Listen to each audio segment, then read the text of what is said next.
ಸಿದ್ದರಾಮಯ್ಯನವರು ಜಾತಿ ಧರ್ಮಗಳ ಆಚೆ ಸಾಮಾಜಿಕ ನ್ಯಾಯದ ತಳಹದಿಯಲ್ಲಿ ಎಲ್ಲರಿಗೂ ಕೂಡ ಒಂದು ಒಳ್ಳೆಯ ಆಡಳಿತವನ್ನು ಕೊಟ್ಟಿದ್ದಾರೆ. ಇಷ್ಟು ವರ್ಷಗಳ ಕಾಲ ಅವರು ಅಹಿಂದಕ್ಕೆ ಸೀಮಿತವಾದರ ಅಥವಾ ಎಲ್ಲ ಜಾತಿ ಸಮುದಾಯಗಳಿಗೂ ಕೂಡ ಪ್ರಿಯರಾಗುವಂತೆ ಆಡಳಿತವನ್ನು ನಡೆಸಿದ್ದಾರೆ.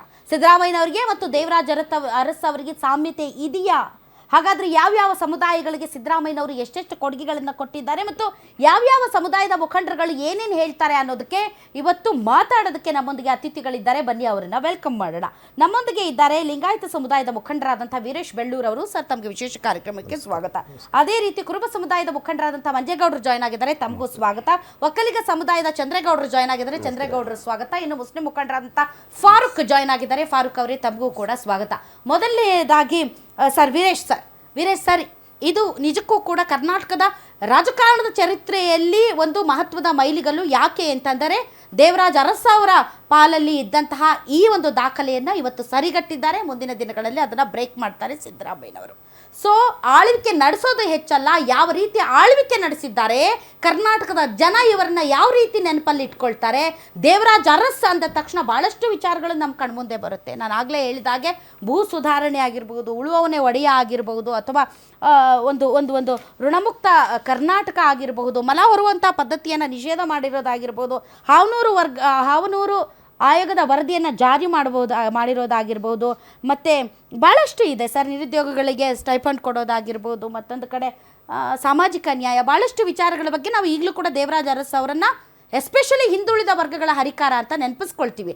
ಅದೇ ರೀತಿ ಚರಿತ್ರೆಯಲ್ಲಿ ಸಿದ್ದರಾಮಯ್ಯನವರನ್ನು ಯಾವ್ಯಾವ ವಿಚಾರಗಳಿಗೆ ಈ ಕನ್ನಡ ನಾಡಿನ ಜನತೆ ನೆನಪಿಟ್ಕೊಳ್ತಾರೆ?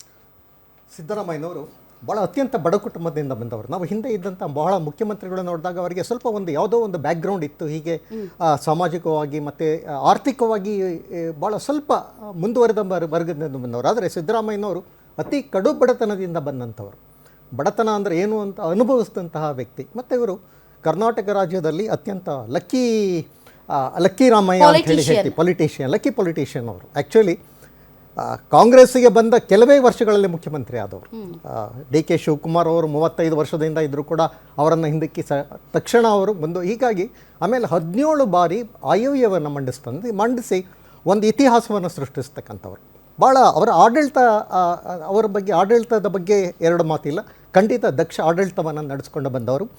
ಇತ್ತೀಚಿನ ಇದರಲ್ಲಿ ಕೂಡ ಅವರು ಮಾಡಿದಂತಹ ಭಾಳ ಅತ್ಯುತ್ತಮವಾದಂಥ ಕೆಲಸ ಅಂತಂದರೆ ಈ ರೆವಿನ್ಯೂ ರೆಕಾರ್ಡ್ಸ್ಗಳನ್ನು ಡಿಜಿಟಲೀಕರಣ ಮಾಡಿದ್ದು. ಈ ಆಸ್ತಿ ಮತ್ತು ಏನು ನಮ್ಮ ಕಾವೇರಿ 2 ಮತ್ತು ಭೂಮಿ, ಇವತ್ತು ಇರತಕ್ಕಂಥ ಎಲ್ಲ ಭೂ ದಾಖಲೆಗಳನ್ನು ಡಿಜಿಟಲೀಕರಣ ಮಾಡಲಿಕ್ಕೆ ಕೃಷ್ಣ ಬೈರೇಗೌಡರಿಗೆ ಭಾಳ ಸಹಾಯಕ್ಕೆ ಹಿಂದೆ ನಿಂತಂಥವರು ಇವರು. ಹೀಗಾಗಿ ಇವತ್ತು ರೈತರಿಗೆ ಭಾಳಷ್ಟು ಅನುಕೂಲ ಆಗಿದೆ. ಅಂದರೆ ಈ ಭೂ ದಾಖಲೆಗಳ ಡಿಜಿಟಲೀಕರಣ ಮತ್ತು ಈ ಆಸ್ತಿ ಎರಡರಿಂದಲೂ ಕೂಡ ಜನಗಳಿಗೆ ಮತ್ತು ರೈತರಿಗೆ ಭಾಳಷ್ಟು ಅನುಕೂಲ ಆಗಿರ್ತಕ್ಕಂಥದ್ದು. ಹೀಗಾಗಿ ಅವರ ಆಡಳಿತದ ದಕ್ಷತೆಯ ಬಗ್ಗೆ ಯಾರಿಗೂ ಮಾತಿಲ್ಲ. ಆದರೆ ಅವ್ರ ಮೇಲೆ ಬಂದಂಥ ಒಂದೇ ಒಂದು ಅಪವಾದ ಅಂದರೆ, ಅಲ್ಲ, ನನ್ನ ಪ್ರಶ್ನೆ ಸರ್, ಈಗ ತಾವು ಹೇಳಿರೋದೆಲ್ಲವೂ ಕೂಡ ಈಗ ಸದ್ಯಕ್ಕೆ ಕೃಷ್ಣ ಬೈರೇಗೌಡರ ಇಲಾಖೆಯಲ್ಲಿ ನಡೀತಾ ಇರುವಂತಹ ಕಂದಾಯ ಇಲಾಖೆಯ ಸುಧಾರಣಾ ಕ್ರಮಗಳನ್ನ ತಾವು ಹೇಳ್ತಾ ಇದ್ದೀರಾ, ಕರೆಕ್ಟ್. ಬಟ್ ನಾವು ದೇವರಾಜ ಅರಸ್ ಅವರಿಗೆ ಮತ್ತು ಸಿದ್ದರಾಮಯ್ಯನವರಿಗೆ ಸಾಮ್ಯತೆ ಮಾಡಿ ನಾವು ಹೇಳ್ತಾ ಇರೋದು ಕೇವಲ ಹಿಂದುಳಿದ ವರ್ಗಗಳ ನಾಯಕ ಅನ್ನೋದನ್ನ ಬಿಟ್ಟರೆ ಸರ್, ದೇವರಾಜ ಅರಸ್ ಅವರನ್ನ ನೆನಪಿಸಿಕೊಳ್ಳೋದಕ್ಕೆ ಈ ಕನ್ನಡ ನಾಡಿನ ಜನರಿಗೆ ಬಹಳಷ್ಟು ಕೊಡುಗೆಗಳಿವೆ.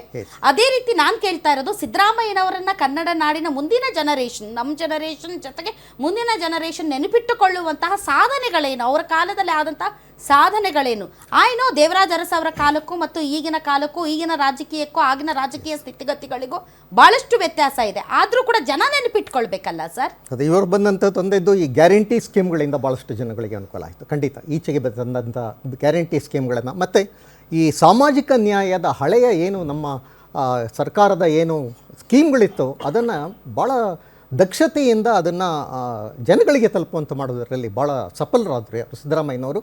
ಮತ್ತು ಆಡಳಿತದಲ್ಲಿ ಭಾಳ ದಕ್ಷತೆಯನ್ನು ತಂದಂಥವರು. ಆಡಳಿತದಲ್ಲಿ ಫೈನಾನ್ಸ್ ವಿಷಯದಲ್ಲಿ ತೆಗೆದುಕೊಂಡ್ರೆ ಇವತ್ತು ಕೂಡ ಕರ್ನಾಟಕದಲ್ಲಿ ಅವರಿಗೆ ಸರಿಸಮಾನವಾಗಿ ನಿಲ್ತಕ್ಕಂಥ ಇವರು ಯಾರೂ ಕೂಡ ರಾಜಕೀಯದವರಲ್ಲಿ ಅವರಷ್ಟು ದಕ್ಷತೆಯಿಂದ ಆರ್ಥಿಕವಾಗಿ, ಅಂದರೆ ಆರ್ಥಿಕ ತಜ್ಞರು ಅಂತ ಹೇಳಿ ಅವ್ರನ್ನ ಕೂಡ ನಾವು ಹೇಳ್ಬೋದು. ಹೀಗಾಗಿ ಭಾಳ ಉತ್ತಮವಾದ ಕೆಲಸವನ್ನು ಮಾಡಿದರು. ಆದರೆ ಅವ್ರ ಮೇಲೆ ಬಂದಂಥ ಒಂದೇ ಒಂದು ಅಪವಾದ ಅಂದರೆ ಲಿಂಗಾಯತರನ್ನು ಒಡಿತಕ್ಕಂಥ ಕೆಲಸವನ್ನು ಮಾಡಿದರು ಅಂತಕ್ಕಂಥದ್ದು. ಲಿಂಗಾಯತ ವೀರಶೈವ ಅಂತ ಹೇಳಿ ಅದನ್ನು ಒಡಿತಕ್ಕಂಥ ಕೆಲಸವನ್ನು ಮಾಡಿ ಕೊನೆಗೆ ಅವರಿಗೆ ಗೊತ್ತಾಯಿತು ಇದು ಒಡೆದರೆ ಏನಾಗ್ತದೆ, ಸಮಾಜ ಒಡೆದರೆ ಇದು ಅವರ ಮತದ ಬ್ಯಾಂಕಿನ ಮೇಲೆ ಭಾಳಷ್ಟು ಪರಿಣಾಮ ಬೀರ್ತದೆ ಅಂತಕ್ಕಂಥ ಒಂದು ಇದರಿಂದ ಅವರೇನು ಮಾಡಿದರು, ಅದನ್ನು ಅಲ್ಲಿಗೆ ಕೈ ಬಿಟ್ಟರು. ಆದರೆ ಈಗ ಏನಾಗಿದೆ ಅಂತಂದರೆ ನಮ್ಮಲ್ಲಿ ಸ್ವಲ್ಪ ಅಬ್ಜೆಕ್ಷನ್ ಇದೆ ಸರ್. ಯಾಕೆ ಅಂತಂದ್ರೆ ಸರ್, ಈಗ ನಡೀತಾ ಇದ್ದ ಕಾಂತರಾಜ್ ವರದಿ ಆಯೋಗದ ವರದಿ ಆದ ಮೇಲೆ ನಡೆದಂತಹ ಈ ಒಂದು ಏನು ಆರ್ಥಿಕ ಮತ್ತು ಸಾಮಾಜಿಕ ಶೈಕ್ಷಣಿಕ ಸಮೀಕ್ಷೆ ಏನು ಈಗ ನಡೀತು, ಆ ಸಂದರ್ಭದಲ್ಲಿ ನೀವುಗಳೇ ಅಂದ್ರೆ ಯಾರು ಲಿಂಗಾಯತ ವೀರಶೈವ ಬೇರೆ ಎಲ್ಲ ಒಂದೇ ಅಂತ ಸಾರಿದ್ರೆ ನೀವೇ ಪ್ರತ್ಯೇಕ ಧರ್ಮದ ಬಗ್ಗೆ ಮಾತಾಡಿದ್ರಿ, ನೀವುಗಳೇ ಪ್ರತ್ಯೇಕ ಧರ್ಮದ ಬಗ್ಗೆ ಮಾತಾಡಿದ್ರಿ. ಸೊ ಇದು ಅಳೆಯಲ್ಲ ಮಗಳ ಗಂಡ ಆಯ್ತಷ್ಟೇ. ಇದು ನೀವೇ ಪ್ರತ್ಯೇಕ ಧರ್ಮದ ಬಗ್ಗೆ ಮಾತಾಡಿದ್ರೆ ಅದರಲ್ಲಿ ಯಾವ ರಾಜಕೀಯ ನಾಯಕರು ಕೂಡ ಮುಂದಾಳತ್ವ ವಹಿಸಲಿಲ್ಲ, ಯಾವ ಸರ್ಕಾರಗಳು ನಿಮ್ಗೆ ಹೇಳಿಲ್ಲ ಪ್ರತ್ಯೇಕ ಧರ್ಮದ ಬಗ್ಗೆ ಮಾತಾಡಿ ಅಂತ. ಯಾವ ಸಿದ್ದರಾಮಯ್ಯನವರು ಪ್ರತ್ಯೇಕ ಧರ್ಮದ ಬಗ್ಗೆ ಒಲವನ್ನು ವ್ಯಕ್ತಪಡಿಸಿದ್ರೋ ಅದೇ ಒಲವನ್ನು ನೀವು ಒಗ್ಗಟ್ಟಾಗಿ ವ್ಯಕ್ತಪಡಿಸಿದ್ರಿ. ಸೊ ಅದರಲ್ಲಿ ನನಗೆ ಅದೊಂದು ಅಬ್ಜೆಕ್ಷನ್ ಇದೆ ನನಗೆ. ಆದರೂ ಅಪವಾದ ಅವ್ರ ಮೇಲೆ ಬಂತು. ಆದರೆ ಭಾಳ ಜಾಣ್ಮೆಯಿಂದ ಅದರಿಂದ ಅಪವಾದದಿಂದ ಆಚೆಗೂ ಕೂಡ ಬಂದರು. ಅಥವಾ ಅವ್ರ ಜಾಣತನದಿಂದ ನಿಮ್ಮನ್ನೇ ಎಲ್ಲರನ್ನೂ ಆ ಟ್ರ್ಯಾಪಲ್ಲಿ ಹಾಕಿ ಕೊನೆಗೆ ನೀವೇ ಒಗ್ಗಟ್ಟಾಗಿ ನಮ್ಗೆ ಸಪರೇಟ್ ಧರ್ಮ ಬೇಕು ಅನ್ನೋ ರೀತಿಯಲ್ಲಿ ನೀವೇ ಹೇಳೋಂಗಾಯ್ತಲ್ಲ ಸರ್. ಇಲ್ಲ, ಕೊನೆಗೆ ಅದನ್ನು ಸಪರೇಟ್ ಧರ್ಮದ ವಿಷಯವನ್ನು ಇವಾಗ ಕೈ ಬಿಟ್ಟಿರ್ತಕ್ಕಂಥ ಈಗ ಒಂದು ಒಳ್ಳೆ ಬೆಳವಣಿಗೆ ಆಗಿರ್ತಕ್ಕಂಥದ್ದು. ಇನ್ನೊಂದು ಅವ್ರ ಮೇಲೆ ಇನ್ನೊಂದು ಅಪವಾದ ಬಂದಿದ್ದು ಅಂತಂದರೆ ಜಾತಿ ಓಲೈಕೆಯನ್ನು ಭಾಳಷ್ಟು ಜಾಸ್ತಿ ಮಾಡ್ತಾ ಇದ್ದಾರೆ. ಅದರಲ್ಲೂ ಕಾಂಗ್ರೆಸ್ ಅವರು ಸಿದ್ದರಾಮಯ್ಯನವರು ಅಂತಕ್ಕಂಥದ್ದು ಭಾಳ ಆಪಾದನೆಯಿಂದ ಬಂದಂಥದ್ದು. ಯಾವ ಜಾತಿ ಜಾತಿ ಅಂದರೆ ಮುಸ್ಲಿಮರಿಗೆ ಭಾಳ ಓಲೈಕೆಯನ್ನು ಮಾಡ್ತಾ ಇದ್ದಾರೆ. ಹಿಂದುಳಿದ ಅಹಿಂದ ಇದರಲ್ಲಿ ಏನಾಗಿದೆ, ಅಲ್ಪಸಂಖ್ಯಾತರಲ್ಲಿ ಈಗ ಜೈನರು ಇದ್ದಾರೆ, ಬೌದ್ಧರು ಇದ್ದಾರೆ, ಇದು ಆದರೆ ಮುಸ್ಲಿಮರಿಗೆ ಅತಿಯಾದ ಓಲೈಕೆಯನ್ನು ಮಾಡ್ತಾ ಇದ್ದಾರೆ ಅಂತಕ್ಕಂಥದ್ದು ಅವ್ರ ಮೇಲೆ ಬಂದಂಥ ಭಾಳ ದೊಡ್ಡ ಅಪವಾದ.